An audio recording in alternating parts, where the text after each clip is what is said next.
So I'm conditioning some yellow gum paste here, and I'm going to roll it into a tapered log.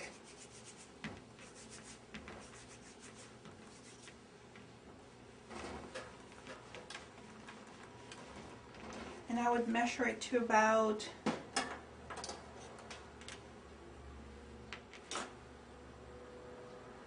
about 3 inches long, a little over 3 inches long.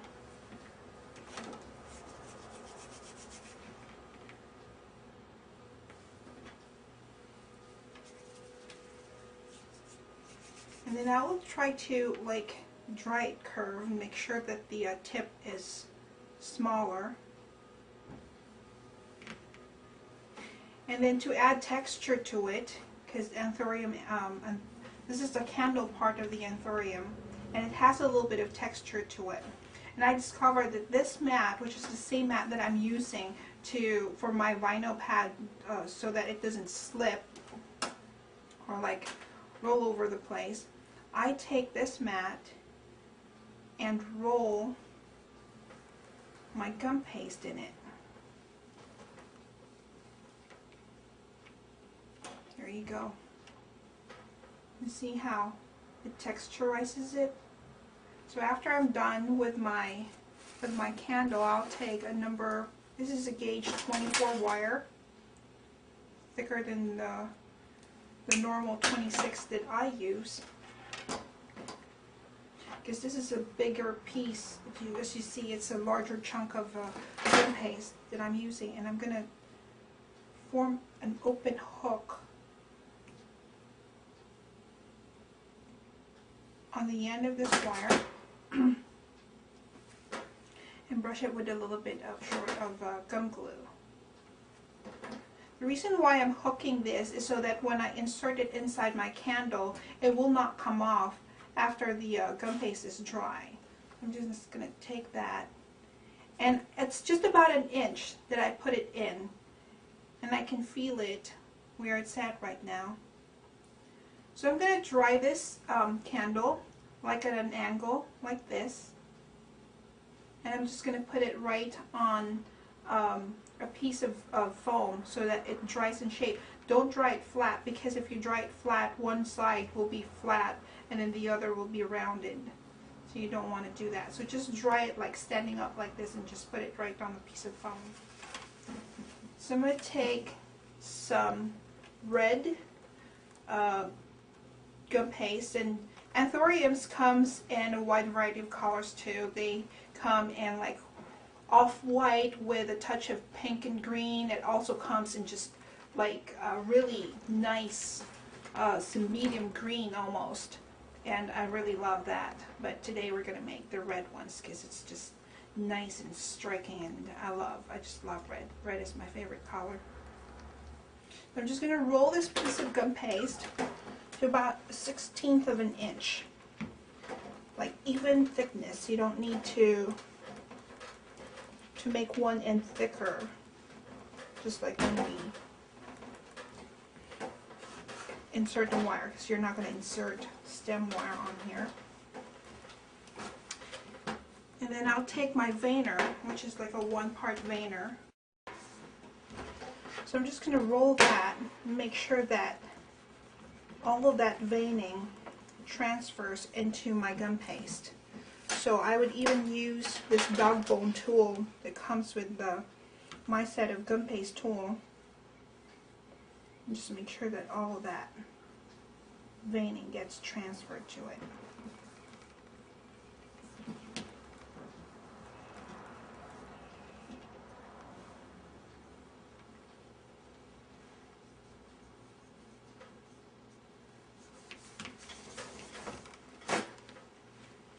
So I'll take that and get my Anthurium cutter, and this is a pretty large cutter, so I want to make sure that I cut it all the way through. So I'm using my rolling pin to make sure that that the pressure of my cutter is evenly distributed.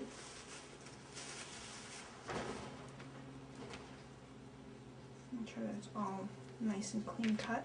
There we go. Now I'll take my Petal foam pad and my ball tool,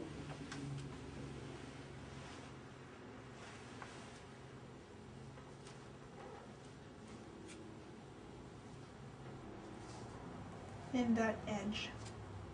As you can see, I'm actually not doing that because I'm afraid that it will tear, that my gum paste will tear, so just, you know, take your time and just thin out the edges ever so gingerly. Okay, and if you have that fuzzy edges that sometimes you have, you can just run the back of your nail to smoothen that out. Okay. You can even cut some parts of it if it's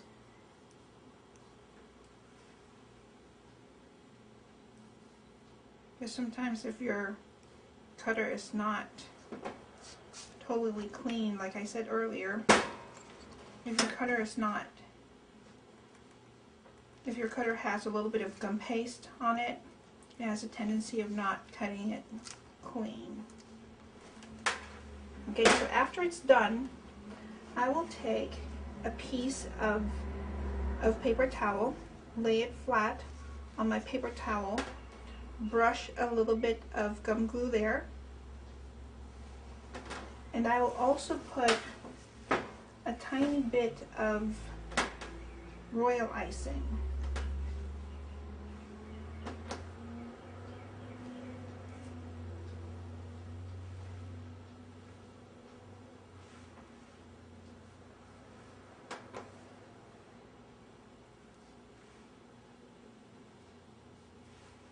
So dab a little bit of royal icing, the same shade as the as your gum paste.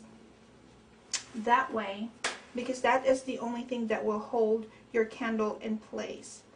So I will take my candle and place it right on top. All right, and that piece of, or that royal icing is gonna help to make the candle stay with the rest of your petal. I'll take my large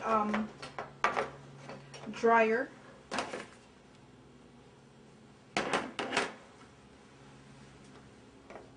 and place that right in the middle. You know, you want it to have movements on that petal, you just don't want it to dry it flat. So I will take some pieces of foam and shove it in there.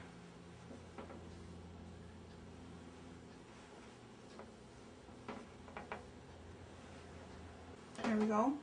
And then you just let it dry.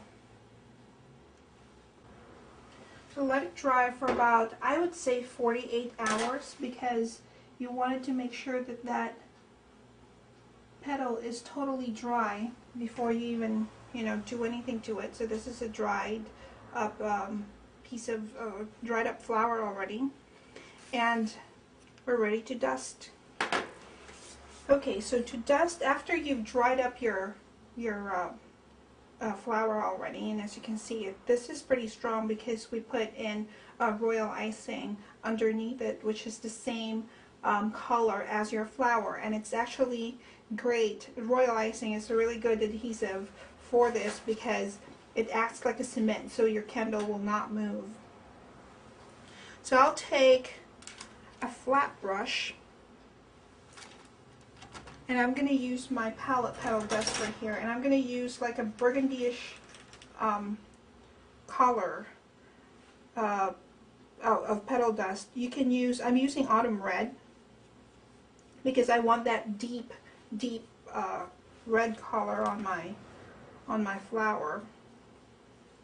And since this is already like a bright red gum paste that I began with, it's actually, if your hand sweats like mine, well, mine doesn't really sweat, but sometimes the moisture from your hand gets transferred to the gum paste, and you can tell that your hand is getting sticky from the gum paste. You can always use the a paper towel so that the dust doesn't get transferred to your hand as well. So as you can see, I'm not really dusting the whole entire flower. I'm just dusting it here and there, just where I wanted to add a little bit of shade, like on the side of the flower. And I'm using my palette petal dust because, as you see, it's a lot less messy. I just basically dab my my brush there and go straight from there to my flower, because I know that I can control the amount of powder that I have on my brush. Not like where you dip your brush onto a tub of petal dust, because then sometimes the brush absorbs a lot of powder, and so you ended up with a really dark dusting. But if that's the only dust that you have, is the one that comes in small vials, you can use paper. So what you do is you dip, say for example, this is my dust. I'll show you. Like for example, this is my dust. I would dip my brush into it and tap it onto a piece of paper before I dust my petal with it.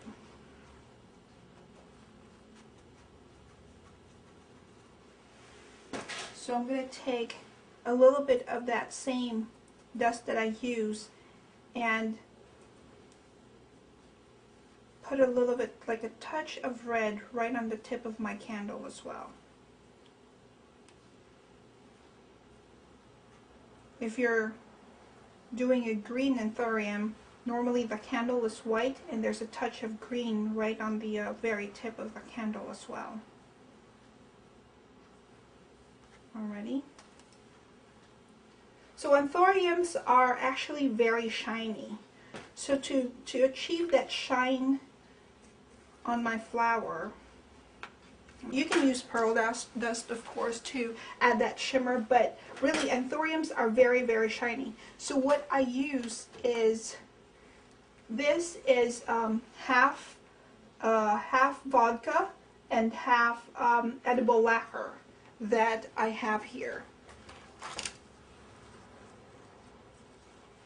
And so what I would do, and make sure that when you use this for your leaves, I normally use this for my leaves and flowers like Anthuriums where I need it to be really, really shiny. Make sure that the brush that you use is the cheaper brush that you can find, because more than likely you won't be able to use that brush again unless you dip it in acetone or pure alcohol to make that brush clean, like right after you use the brush. So I'm just gonna dip it in there, and instead of brushing, I would tap it like so. You see how shiny that is already? So I will just tap that. That way I don't end up with streaks of brush. And you see, you can compare this side that I have put my edible lacquer on and this side that I have not. So I'll just go ahead and continue doing that, and you dry it for, it dries really fast. It probably will dry in about a minute or two. And after it's dry, this is how shiny your Anthurium looks like. Isn't that wonderful? And you can use this flower for any Hawaiian themed cake that that you are making, or any tropical themed cake. And this is, I love this flower. It's very easy to do, and it's unique looking, as you can